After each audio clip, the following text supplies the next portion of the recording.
They refused to serve him until he pulled out this card. He stepped into the restaurant wearing dusty clothes, his shoes worn thin from miles of walking. The chandeliers glistened above polished tables, laughter spilled across the room, and every eye turned toward him. A few guests chuckled, some whispered cruelly, and the waiter sneered. To them, he was no one. Just another tired man who didn't belong here. But what they didn't know was that in a few seconds he would silence the entire room with nothing more than a single black card, and a lesson they would never forget. The doors of Maison Royale swung open with a slow creak, the kind that made everyone glance up from their wine glasses and fine dining plates. The room was painted in velvet luxury, crystal chandeliers, gold accents on every chair, waiters gliding between tables like clockwork. And then, he walked in. The man's clothes were worn, covered in the faint dust of the streets. His shirt was wrinkled, his shoes scuffed and dull. Beside him, a small boy clutched his hand, his eyes wide at the sight of so much grandeur. The boy's stomach growled audibly, but he said nothing, only staring longingly at plates of food he had never tasted before. The restaurant fell into an uncomfortable silence. A ripple of whispers began. Who let them in here? Look at his clothes, he must be lost. This isn't a charity. They don't belong. The man ignored it all. He looked only at the boy, giving his hand a reassuring squeeze as he approached the nearest waiter. The waiter's eyes narrowed with disgust. His lips curled into a smirk as he said, "Sir, I think you've made a mistake. This establishment is not for people like you." The man stood tall despite his dusty appearance. His voice was calm, steady, unbothered. "My son is hungry. A table will do." The waiter laughed under his breath, shaking his head. "I'm afraid that won't be possible. We serve paying customers only." The boy lowered his gaze, ashamed. He tugged at his father's sleeve as if to say, "Let's just leave." But the man's eyes never wavered. Slowly, with deliberate care, he reached into his worn jacket. The room held its breath, unsure what this stranger could possibly reveal. And then, it appeared. A sleek, unmistakable black credit card. The kind reserved only for the world's wealthiest. The kind most of the guests had only seen in movies or in the hands of CEOs. Gasps rippled through the restaurant. The waiter froze, his face draining of arrogance. Before he could react, the restaurant manager came rushing forward, nearly stumbling over himself. "Sir, my deepest apologies. Please forgive this misunderstanding." The man didn't gloat. He didn't raise his voice. Instead, he smiled gently, placing a hand on the boy's shoulder. His words carried through the hushed room. "He deserves to eat here like anyone else." The boy's eyes lit up as he was led to a table. The first bite of food brought a smile so pure, it silenced even the harshest critics in the room. And then came the final words, spoken softly but striking like thunder. "Dignity is the best thing you can ever serve." The entire restaurant, once filled with sneers, now sat in silent shame. The boy chewed slowly, savoring each bite of bread as though it were treasure. His small hands trembled with hunger, but his father's calm presence anchored him. The man didn't rush. He let the boy enjoy the moment, as if every crumb carried dignity with it. The restaurant, however, was far from settled. Conversations had quieted, but the air was heavy, thick with curiosity, envy, and disbelief. At a table draped in velvet near the back, two well-dressed women whispered. "Do you think he's really rich?" one asked, her diamond bracelet glinting under the light. "He can't be. Look at him. Dusty shoes, worn shirt. That man doesn't belong here." "Then why does the manager look like he's serving royalty?" Their whispers spread like wildfire. Other diners leaned in, some sneering, others pretending not to stare. The waiter who had sneered earlier stood stiff against the wall, shame painting his face. The man noticed it all, but his eyes stayed fixed on the boy. Every laugh, every glare, every doubt, they weren't new. People have always been judged by appearance. But tonight was different. Tonight, he wasn't just defending himself, he was defending his son's right to be treated with respect. The manager approached cautiously, bowing slightly. "Sir, please, allow us to serve you our finest. On the house." The man's eyes narrowed. His voice was calm, almost gentle. "No. I will pay. Not because I must, but because dignity should never be free." The words carried weight. Some diners shifted uncomfortably. Others lowered their gaze, ashamed of their earlier judgment. The boy tugged at his father's sleeve. "Papa, are we really allowed here?" The man turned, smiling faintly. "We belong wherever we choose to stand." The waiter returned with dishes so extravagant they looked like artwork: seared meat, golden sauces, desserts sculpted like diamonds. The boy's eyes widened, his face lighting up with joy. For him, this was magic. But the whispers continued. "Who is he? Where did he get that card? Is he one of them?" The man remained still, each word cutting at him but never piercing through. His silence wasn't weakness, it was power. And slowly, the whispers began to change. What had started as mockery became curiosity, and then respect. For the first time that night, the boy laughed, a sound so pure it echoed across the hall, breaking the coldness of the room. Diners paused, staring at the child's smile, realizing how small their cruelty had been. And as the boy lifted a fork of food to his mouth, the man whispered something only he could hear. "Remember this, son. People may laugh at what you wear, but they can never laugh at what you carry inside." The restaurant glowed in luxury, but underneath the chandeliers, the tension had only shifted form. What began as mockery had turned into curiosity, but curiosity soon twisted into suspicion. The boy's laughter still lingered in the air when the manager returned. His posture was polished, his words dipped in courtesy, but his eyes, sharp, calculating, betrayed his thoughts. "Sir," he said smoothly, "since this is such a special evening, might I suggest our chef's exclusive tasting menu? It is unlike anything you've ever experienced. A delicacy reserved for our most esteemed guests." His tone was honey, but his intention was acid. The diners could sense it. A few smirked knowingly. They understood what this was: a challenge. A silent way of saying, "Let's see if you really belong here." The man glanced at the boy, then back at the manager. His lips curved into the faintest smile. "Bring it," he said simply. The boy tilted his head. "Papa, what does he mean?"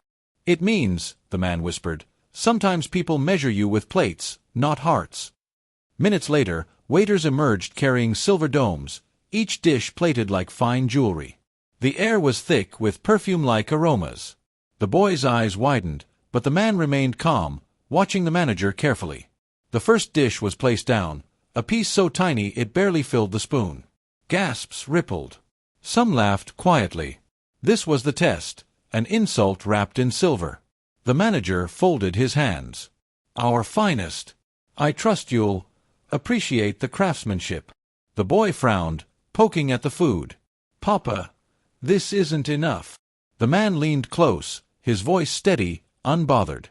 "Eat, my son. Not because it fills your stomach, but because it fills their silence." The boy obeyed, taking a small bite. His innocence, his smile, it cut through the mockery like sunlight through storm clouds. The diners who had laughed began to falter, their smirks slipping away. But the manager persisted. More courses arrived, delicate, elaborate, each smaller than the last. Some guests leaned forward, eager to see him falter, to see the black card lose its shine. The man ate nothing. He let the boy try each dish, nodding with encouragement. To him, it wasn't about food, it was about the boy learning something greater. When the final course arrived, a plate with nothing more than a sliver of chocolate, the man finally spoke. His voice carried across the room, calm yet thunderous in its meaning. "Dignity," he said, "is not served in portions. It is served in respect. And tonight, my son has eaten more respect than any of you have tasted in a lifetime." The room fell silent. Even the clink of glasses stopped. The boy licked the chocolate from his spoon, smiling without shame. And for the first time that evening, the manager lowered his eyes. As the restaurant settled into silence, the boy chewed happily, unaware of the storm of judgment that had filled the air minutes before. But his father's gaze drifted, not on the chandeliers, not on the silver plates, but inward, deep into the past. In his mind, the glow of luxury faded, replaced by the dim flicker of a single light bulb in a cramped apartment. He was young again, his clothes ragged, his stomach empty, his hands blackened with grease from long hours fixing old cars in a forgotten corner of the city. Back then, the world hadn't cared for dignity. Employers slammed doors in his face. Customers mocked his broken English. He remembered the sting of laughter when he showed up for an interview in patched-up shoes, desperate for a chance. But even then, he had a dream. He wanted more than survival. He wanted his son, one day, to never feel the weight of shame he had carried his whole life. Night after night, when others slept, he studied. Old books borrowed from libraries, manuals discarded by those who thought knowledge had no value. His fingers traced every page, his mind absorbing every word. He was building something no one could see yet, an empire inside his head. And then came the chance. A wealthy client once brought a car no mechanic could fix. They laughed when he said he could try. But hours later, grease dripping from his arms, the engine roared back to life. That client. He was no ordinary man. He was a gatekeeper to opportunities that would change everything. Investments. Partnerships. Deals sealed in quiet offices where people still sneered at his shoes but couldn't ignore his mind. Piece by piece, brick by brick, he built a fortune. A fortune hidden not in flashy cars or golden watches, but in silence, in patience, in humility. And then came the card. Sleek. Black. The world's ultimate symbol of wealth and power. But to him, it wasn't a trophy. It was a shield. A reminder that no matter how the world saw him, he could walk into any room and not be denied. The flash of memory faded. The restaurant returned. The boy still smiled, wiping chocolate from his lips. Diners still whispered, but their tones had shifted, some with shame, some with awe. The man looked at his son and thought, "He will never know the hunger I knew. He will never beg for dignity the way I once did. Tonight, he will taste respect, and carry it forever." And for the first time that night, the man allowed himself to smile. Not because of the card, not because of the food, but because he saw his dream alive in his son's eyes. The restaurant silence was heavy, but not everyone felt shame. At the far side of the room, a wealthy patron leaned back in his chair, swirling his wine glass, his expression smug. His suit gleamed under the chandelier, and his watch sparkled with diamonds. He wasn't moved by the black card. To him, it was just another show of wealth. What angered him was that this man, this stranger in dusty clothes, had dared to sit among them as if he belonged. He stood. His polished shoes tapped against the marble floor, each step cutting into the silence. Conversations hushed again. All eyes followed him as he stopped near the father's table. "Well," he said, his voice dripping with arrogance, "it looks like the restaurant has lowered its standards tonight." A few guests gave nervous laughs. The manager froze, caught between duty and fear. The waiter who had sneered earlier shifted uncomfortably. The boy looked up from his plate, confused, sensing the tension but not fully understanding it. The man in dusty clothes raised his eyes slowly, meeting the challenger's gaze. His expression didn't change. Calm. Steady. Almost pitying. "I don't see standards lowered," he said softly. "I see a child eating. A child who deserves dignity as much as any man in this room." The patron scoffed. "Dignity? Don't speak of dignity when you walk in here dressed like that. This is a place for men of means, not beggars hiding behind fancy cards." Gasps spread across the room. The insult hung heavy in the air. Even the boy's fork paused mid-bite. But the father didn't rise. He didn't shout. Instead, he leaned forward slightly, his voice calm but sharp as steel. "You mistake clothes for worth. Shoes for success. A suit doesn't make a man, sir. Character does. And in that measure," he paused, letting the silence hang, "you are empty." The room froze. The challenger's smirk faltered, replaced by the faintest flicker of rage. The father gently placed his hand on his son's shoulder, as if to remind him, "Don't fear this moment."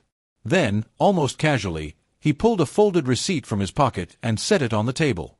It was from earlier that day, an anonymous donation to a children's hospital in the city.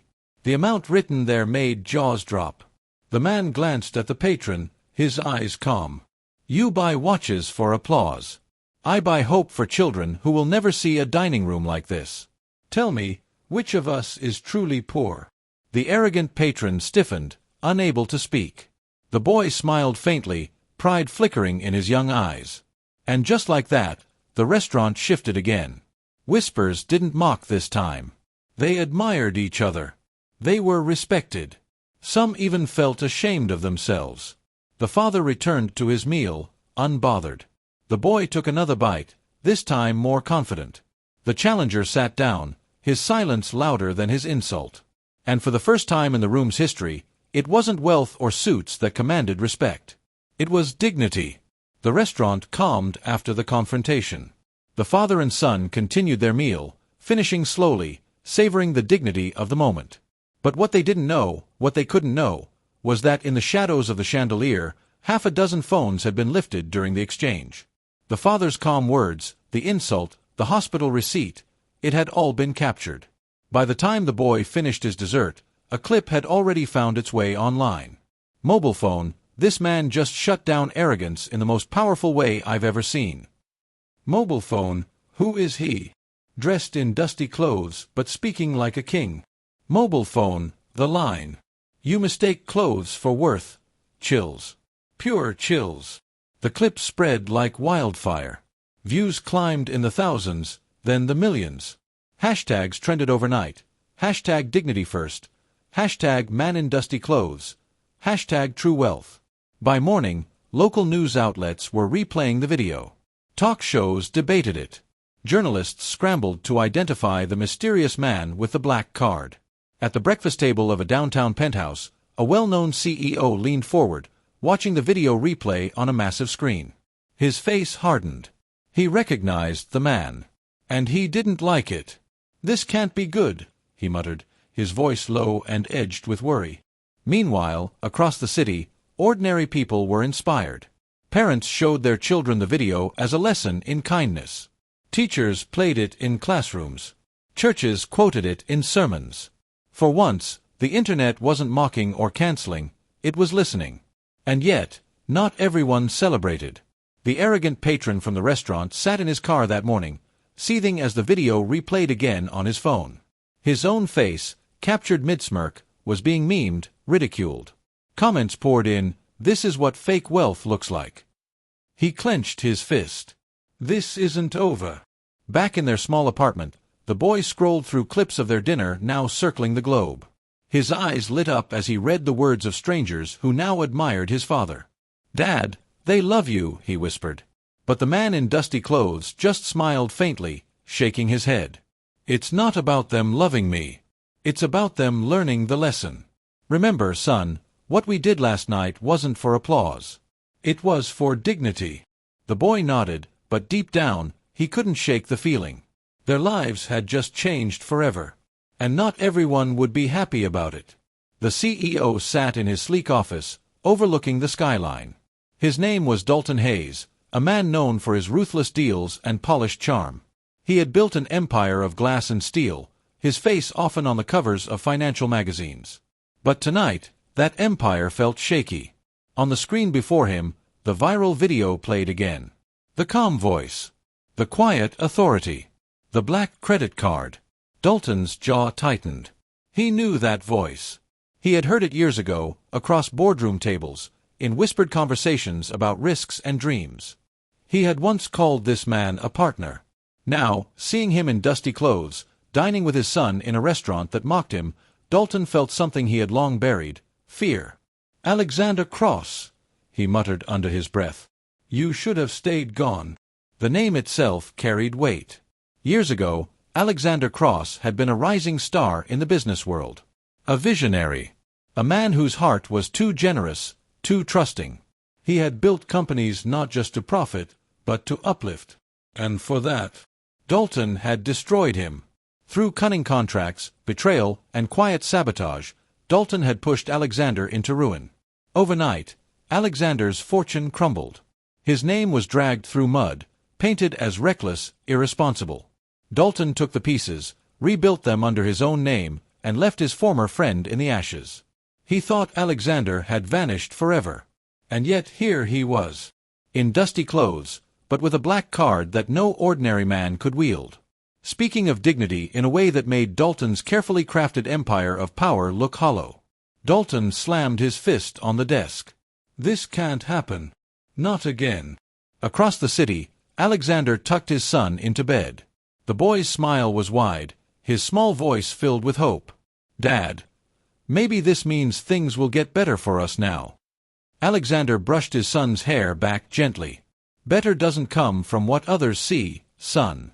It comes from who we are. No matter how hard it gets, never let them take your dignity. But as Alexander looked out the small window of their apartment, past the flickering streetlight, his green eyes carried a shadow of recognition. He knew Dalton would see that video. He knew his past was no longer buried. And somewhere deep inside, he whispered to himself, "It's time to finish what was left unfinished." The storm between two men, once partners, now enemies, was about to begin again. Dalton sat with his inner circle late into the night. The city lights glowed below like embers, but inside his glass office, the mood was dark.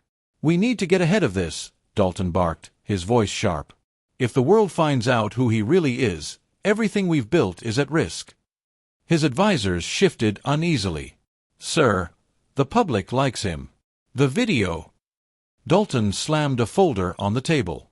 "The public likes stories. So we'll give them one. A different one." Inside the folder were old documents, twisted truths, and fabricated numbers. The kind of evidence that could smear Alexander's name once more. Dalton knew the game well. He had played it before. Leak these to the press. Call him reckless. A fraud. Say he bankrupted families with his failures. Make him the villain. By the time I'm done, no one will remember dignity. They'll remember disgrace. The room was silent, except for the scratching of pens and the quiet clicks of laptops. Dalton's machine of destruction had been set in motion. Meanwhile, across the city, Alexander walked home from a late-night shift, his shoes worn, his coat thin against the cold. He didn't know the storm was already forming in headlines. Television news anchor, voiceover. Shocking revelations tonight about the man in the viral restaurant video. Sources claim Alexander Cross was once a failed businessman who lost millions of investor dollars.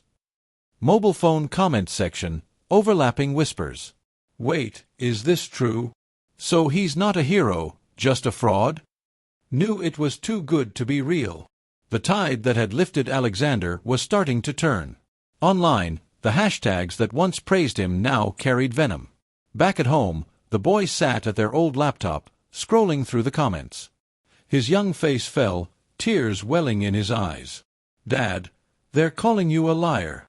Alexander crouched down, meeting his son's gaze. His green eyes were steady, calm, even as his heart ached. "Son, listen to me. They can take money, they can take fame, they can even take names. But they can never take the truth. And the truth is stronger than any lie." The boy sniffled, nodding, though he didn't fully understand. But Alexander did. He knew Dalton's hand was behind this.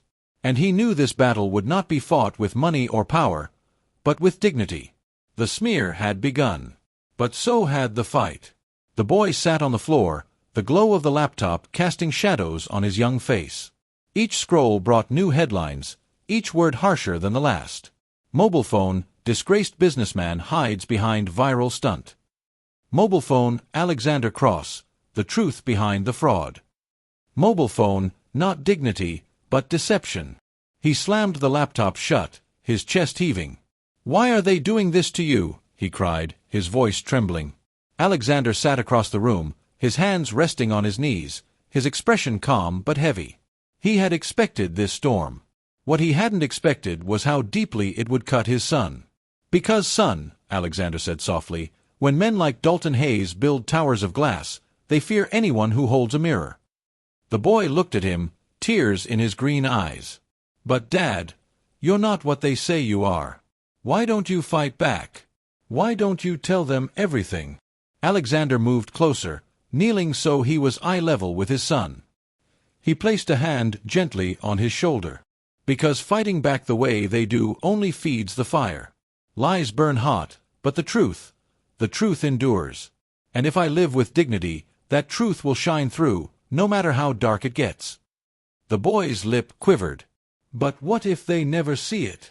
Alexander smiled faintly, his face tired but unwavering. Then at least you will. And that's enough for me. For the first time, the boy understood. His father wasn't just teaching him how to live. He was showing him how to stand tall when the world tried to push him down. That night, as his son finally fell asleep, Alexander stood by the window, looking out at the glittering city. Dalton's empire loomed in the distance, its lights like cold stars. Alexander whispered into the night. You took everything once. But this time, I'm not fighting for wealth. I'm fighting for dignity. And you can't buy that. Across town, Dalton Hayes raised a glass of whiskey in his penthouse, smug as the news cycle spiraled in his favor. He thought he had won again. But storms don't end at the first crack of thunder. They only grow. And the storm between Dalton Hayes and Alexander Cross was just beginning to roar. The smear campaign reached its peak. News outlets replayed Dalton's version of events, painting Alexander as a reckless failure. Comment sections were a battlefield of truth and lies. But then, something happened. A woman posted a story. Then another man. Then a teacher. Then a nurse. Each one shared how Alexander had once quietly helped them when he still had wealth. How he funded scholarships, paid medical bills, donated without ever attaching his name. The tide began to turn. Not because Alexander shouted, but because the truth spoke for itself. Dalton Hayes, furious, called a press conference in his skyscraper headquarters. He stood tall before cameras, ready to bury Alexander once and for all. But Alexander was already there. Dressed still in dusty clothes, his son at his side. Dalton sneered into the microphones. This man is a fraud. A failed businessman. A ghost clinging to relevance.